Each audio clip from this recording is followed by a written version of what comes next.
ఈరోజు కేంద్ర రాష్ట్ర ప్రభుత్వాల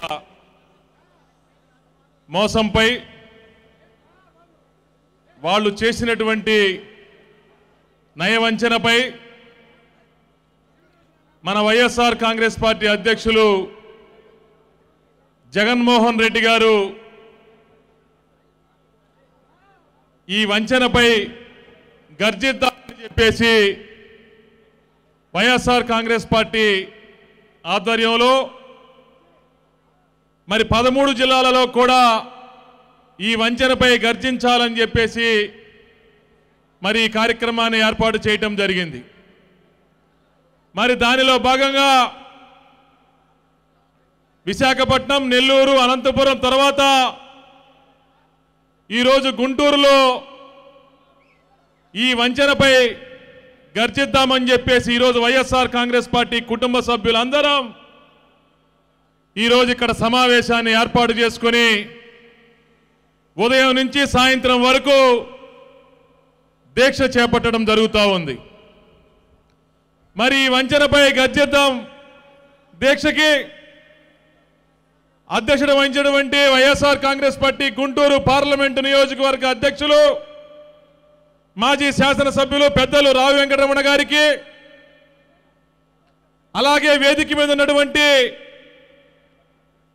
పార్లమెంట్ సభ్యులకు, శాసనసభ్యులకు, శాసన మండలి సభ్యులకు, వివిధ నియోజకవర్గాల సమన్వయకర్తలకు, ఇక్కడికి విచ్చేసినటువంటి నాతోటి వైఎస్ఆర్ కాంగ్రెస్ పార్టీ శ్రేణులకు ముందుగా నా యొక్క హృదయపూర్వకమైనటువంటి ధన్యవాదాలు తెలియజేసుకుంటా ఉన్నాను. మరి ఈరోజు ఈ రాష్ట్రంలో 2014లో తెలుగుదేశం ప్రభుత్వం అధికారంలోకి వచ్చి, అదే 2014లో కేంద్రంలో బీజేపీ ప్రభుత్వం అధికారంలోకి వచ్చి 4.5 సంవత్సరాలు పైచిలుకు అవుతా ఉన్నా ఆ రోజు తిరుమల వెంకన్న సాక్షిగా అప్పుడు ప్రధానమంత్రి అభ్యర్థి నరేంద్ర మోడీ గారు కాదు, అప్పుడు ప్రతిపక్ష నాయకుడు చంద్రబాబు నాయుడు గారు కానీ వీళ్ళిద్దరూ కలిసి ఆ రోజు తిరుమలలో వెంకన్న సాక్షిగా కాంగ్రెస్ ప్రభుత్వం తిరిగి అధికారంలోకి వస్తే 5 సంవత్సరాలు ప్రత్యేక హోదా ఇస్తానంది, బీజేపీ ప్రభుత్వం అధికారంలోకి వస్తే 10 సంవత్సరాలు ఇస్తామని చెప్పేసి నరేంద్ర మోడీ గారు చెబితే మన తెలుగుదేశం పార్టీ అధ్యక్షుడు నక్కజిత్తుల నారా గారు, ఇప్పటి ముఖ్యమంత్రి చంద్రబాబు గారు తక్కువ సభావేదిక మీద ఉన్నటువంటి వ్యక్తి, కూర్చున్న వ్యక్తి లేచి నిలబడి 10 సంవత్సరాలు కాదు 15 సంవత్సరాలు ఇవ్వాలి, ఈ రాష్ట్రం పూర్తిగా వెనకబడిపోయింది, ఈ రాష్ట్రాన్ని కాంగ్రెస్ పార్టీ అందరూ కలిసి కుక్కలు చింపిన ఇస్రాకు చేశారు, 5 కాదు 10 కాదు 15 సంవత్సరాలు ఇచ్చి తీరాలన్నటువంటి ముఖ్యమంత్రి చంద్రబాబు నాయుడు గారు కాదా అని చెప్పేసి నేను అడుగుతా ఉన్నా. ఈరోజు చంద్రబాబు నాయుడు గారు నెలకి 2 నెలలకి తిరుమల వెళ్ళి వెంకటేశ్వర స్వామి సాక్షిగా కుటుంబ సమేతంగా తిరుమల వెళ్ళి వెంకటేశ్వర స్వామి మొక్కుంటా ఉంటే, కనీసం ఆ రోజు సభావేదిక చూస్తూ ఉంటే ఆ రోజు సభలో కోరినటువంటి కోరిక మీద, ఆ సభలో 5 కోట్ల మంది ఆందోళనకు చేసినటువంటి వాగ్దానం మీద కనీసం తిరుమల వెళ్ళినప్పుడన్నా కనీసం చంద్రబాబు నాయుడు గారికి కనీసం సిగ్గుతో తలదించుకునేటువంటి పరిస్థితి ఉన్నదా అని చెప్పేసి నేను అడుగుతా ఉన్నా. ఈరోజు 4 సంవత్సరాలు కావస్తా ఉంది.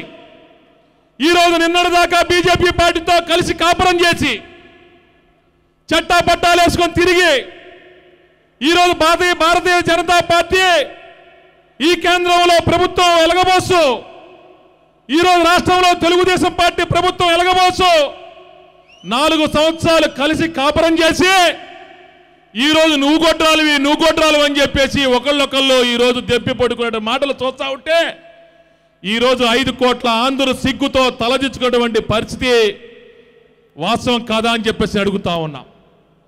ఈరోజు చంద్రబాబు నాయుడు గారు ప్రత్యేక హోదా ఏమన్నా సంజీవినా, ప్రత్యేక హోదా వస్తే ఏమన్నా ఆంధ్ర రాష్ట్రం యొక్క రూపురేఖలు ఏమైనా మారిపోతాయా?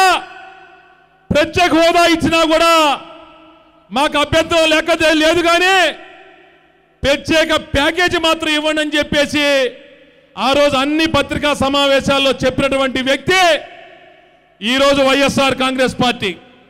ఈరోజు వైఎస్ఆర్ కాంగ్రెస్ పార్టీ అధ్యక్షుడు జగన్మోహన్ రెడ్డి గారు ప్రత్యేక హోదా గురించి 4.5 సంవత్సరాలుగా నిర్విరామంగా పోరాటం చేస్తా ఉంటే 5 కోట్ల మంది ఆంధ్రులు తెలుగువారు ప్రత్యేక హోదా కావాలి, ప్రత్యేక హోదా అయితేనే ఈ ఆంధ్ర రాష్ట్రం బాగుపడిద్ది అని చెప్పేసి నీకు సర్వే రిపోర్ట్లు వచ్చిన తర్వాత నువ్వు యూటర్న్ తీసుకొని ఈరోజు ప్రత్యేక హోదా కావాలి అని చెప్పేసి నువ్వు బీజేపీతో మాట్లాడుతూ ఉంటే, నిన్నటి దాకా కలిసి కాపురం చేసి, నిన్నటి దాకా హనీమూన్ వెళ్ళి, నిన్నటి దాకా చట్టాపట్టాలు వేసుకొని తిరిగి, నిన్నటి దాకా కౌగులించుకొని తిరిగేటువంటి ఎప్పుడో నువ్వు ప్రత్యేక హోదా ఎందుకు అడగలేదు చంద్రబాబు నాయుడు గారు అని చెప్పేసి నేను అడుగుతా ఉన్నా.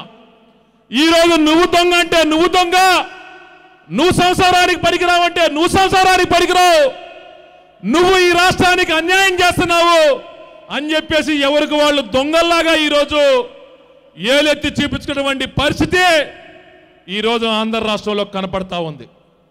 ఈరోజు తెలుగుదేశం పార్టీ నాయకులు అడుగుతా ఉన్నారు, తెలుగుదేశం పార్టీ అనుకూలమైన మీడియాలో వార్తలు వస్తూ ఉన్నాయి, జగన్మోహన్ రెడ్డి గారు గుంటూరులో అధ్యక్ష చేస్తున్నారు, జగన్మోహన్ రెడ్డి గారు నెల్లూరులో అధ్యక్ష చేస్తున్నారు, ఎందుకు జగన్మోహన్ రెడ్డి గారు ఢిల్లీలో అధ్యక్ష చేయటం లేదా అని చెప్పేసి తెలుగుదేశం పార్టీ సన్నాసులు చెబుతా ఉన్నారు. నేను ఒకటే చెబుతా ఉన్నా, తెలుగుదేశం పార్టీ నాయకులకి, మంత్రులకి, పార్లమెంట్ సభ్యులకి, శాసనసభ్యులకి, ఈ రాష్ట్రంలో పప్పు అని పిలువబడేటువంటి లోకేష్ బాబు గారికి, అయ్యా చంద్రబాబు నాయుడు గారు, అయ్యా తెలుగుదేశం పార్టీ నాయకులారా, ఢిల్లీలో ప్రత్యేక హోదాపై దీక్ష చేసినటువంటి పార్టీ అధ్యక్షుడు జగన్మోహన్ రెడ్డి గారు కాదా అని చెప్పేసి నేను అడుగుతా ఉన్నా. ఈరోజు భారతదేశంలో ఉన్న అన్ని రాజకీయ పార్టీలు కూడా నరేంద్ర మోడీ గారికి ఎదురు మాట్లాడేటువంటి పరిస్థితి లేకపోతే, నరేంద్ర మోడీ గారి మీద అవిశ్వాస తీర్మానం పెట్టినటువంటి వ్యక్తి, నరేంద్ర మోడీ గారి మీద అవిశ్వాస తీర్మానం పెట్టినటువంటి పార్టీ వైఎస్ఆర్ కాంగ్రెస్ పార్టీ కాదా అని చెప్పేసి నేను అడుగుతా ఉన్నా. ఈరోజు నరేంద్ర మోడీ గారితో లోపాయికారికి ఒప్పందం పెట్టుకొని ఈరోజు ప్రత్యేక హోదా కోసం మేము బయటకు వచ్చాం. మా నీతి నిజాయితీలు చూడండి, మా యొక్క నీతి చూడండి అని చెప్పేసి ఈరోజు తెలుగుదేశం పార్టీ నాయకులు మాట్లాడుతూ ఉన్నారు. అయ్యా చంద్రబాబు నాయుడు గారు ఈరోజు పత్రికా సమావేశాల్లో మీటింగుల్లో పెట్టి కార్యకర్తలతో పని లేకుండా ప్రభుత్వ అధికారులతో, అంగన్వాడీ టీచర్లతో, ప్రభుత్వ ఉద్యోగులతో ఈరోజు సభలో సమావేశం ఏర్పాటు చేసుకొని ఉదయం నుంచి సాయంత్రం దాకా దొంగ దీక్షలు చేస్తా ఈరోజు చంద్రబాబు నాయుడు గారు వ్యవహరిస్తా ఉన్నారంటే ఈరోజు ప్రత్యేక హోదా గురించి ప్రజలు ఎదురు చూస్తున్నారు అని చెప్పి చంద్రబాబు నాయుడు గారికి అర్థమైంది.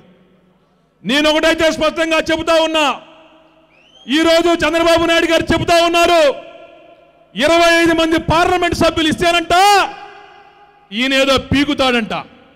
25 మంది పార్లమెంట్ సభ్యులు ఆయనకి ఇచ్చి తెలుగుదేశం పార్టీ తరఫున గెలిపిస్తే ఆయనేదో కోడిగుడ్డి మీద ఏకలు పీకుతాడంట.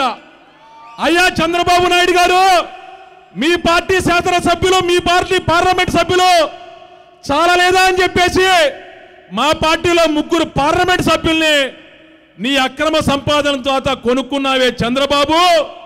మరి ఆ పార్లమెంట్ సభ్యులతో, ఆ శాసనసభ్యులతో నువ్వు ఢిల్లీలో ప్రత్యేక హోదా గురించి నువ్వు పోరాటం చేయొచ్చుగా చంద్రబాబు నాయుడు గారు. రేపు జరగబడి ఎన్నికల్లో అంట ఈ చంద్రబాబు నాయుడు గారికి 25 పార్లమెంట్ సభ్యులు ఇస్తే 25 మంది పార్లమెంట్ సభ్యులు తెలుగుదేశం పార్టీకి ఇచ్చారంట. కోడిగుడ్డు మీద ఏకలు, కింద నుంచేమన్నా కొడుకు బిగుతాడు, పైనుంచేమన్నా తండ్రి బిగుతాడు, పక్క నుంచేమన్నా బామ్మర్ది బాలయ్య బాబు బిగుతాడు. ఈ విధంగా తెలుగుదేశం పార్టీ నాయకులు వ్యవహరిస్తున్నటువంటి తీరు. ఈరోజు ప్రత్యేక హోదా రావాలి అంటే, ఈ 5 కోట్ల మంది ఆంధ్రుల యొక్క తలరాత మారాలి అంటే ఈ రాష్ట్రం సస్యశ్యామలంగా ఉండాలి అంటే రాబో కాలంలో వైఎస్ఆర్ కాంగ్రెస్ పార్టీ అధికారంలోకి రావాలి. అప్పుడే జగన్మోహన్ రెడ్డి గారు ఒకటి చెప్పారు, ఈరోజు నిన్నటిదాకా చెప్పారు తల్లి కాంగ్రెస్ పిల్ల కాంగ్రెస్ అని. ఈరోజు చంద్రబాబు నాయుడు గారు బీజేపీ అద్దెమైకు జగన్మోహన్ రెడ్డి గారు అని చెబుతా ఉన్నారు. అయ్యా, బీజేపీతో 4.5 సంవత్సరాలు కాపురం చేసింది నువ్వు కాదా? ఈరోజు కాపురం కాంగ్రెస్ పార్టీతో కాపురం చేయడానికి ఈరోజు పెళ్లి చూపులు చూసుకుంటుంది నువ్వు కాదా చంద్రబాబు నాయుడు గారు అని చెప్పేసి అడుగుతా ఉన్నా. ఈరోజు మా వైఎస్ఆర్ కాంగ్రెస్ పార్టీ స్టాండ్ ఒకటే, మా వైఎస్ఆర్ కాంగ్రెస్ పార్టీ దశ ఒకటే, మా వైఎస్ఆర్ కాంగ్రెస్ పార్టీ దిశ ఒకటే. ఏ పార్టీ అయితే ప్రత్యేక హోదా ఇస్తామో, ఏ పార్టీ అయితే ప్రత్యేక హోదా ఇస్తుందో ఆ పార్టీకి మేము పూర్తిగా మద్దతు తెలియజేస్తామన్నటువంటి దమ్ము ధైర్యం ఉన్నటువంటి వ్యక్తి వైఎస్ జగన్మోహన్ రెడ్డి గారు అని చెప్పేసి నేను చెబుతా ఉన్నా. ఈరోజు 5 కోట్ల ఆంధ్రుల యొక్క కోరిక, 5 కోట్ల ఆంధ్రుల యొక్క ఆకాంక్ష, 5 కోట్ల ఆంధ్రులు ఎదురు చూసినటువంటి ఏకైక అంశం ప్రత్యేక హోదా అని చెప్పేసి చెబుతూ, ఇదే ప్రత్యేక హోదా మన జగనన్న సారథ్యంలో, మన జగనన్న ముఖ్యమంత్రిగా, మన వైఎస్ఆర్ కాంగ్రెస్ పార్టీ పార్లమెంట్ సభ్యులు ఏ పార్టీకి అయితే మద్దతు ఇవ్వాలని చెప్పి నిర్ణయించుకున్నారో, మన జగన్మోహన్ రెడ్డి గారు ఏదైతే చెప్పారో తప్పకుండా మనం ప్రత్యేక హోదా సాధించుకు తీరదాం. ఈ గర్జన, మనం గర్జించినటువంటి గర్జన చంద్రబాబు నాయుడు కాదు, ఢిల్లీలో ఉన్నటువంటి నరేంద్ర మోడీ గారికి కూడా తగలాలి. ఈ 5 కోట్ల మంది ఆంధ్రులు గర్జిస్తున్నారు ప్రత్యేక హోదాపై అని చెప్పేసి తెలియాలి. అప్పటి వరకు వైఎస్ఆర్ కాంగ్రెస్ పార్టీ శ్రేణులు ఎవ్వరూ కూడా ఎత్తిన జెండా దించకుండా మన నాయకుడి యొక్క అడుగుజాడల్లో ఉండి మన నాయకుడిని ముఖ్యమంత్రిగా ఈ రాష్ట్రానికి ప్రత్యేక హోదా తెచ్చుకొని తీరదామని చెప్పి తెలియజేసుకుంటూ, జై జగన్ ఒక్కసారి పెద్దగా అరవండి. జోహార్ వైఎస్ఆర్, జోహార్ వైఎస్ఆర్, జై జగన్, జై జగన్.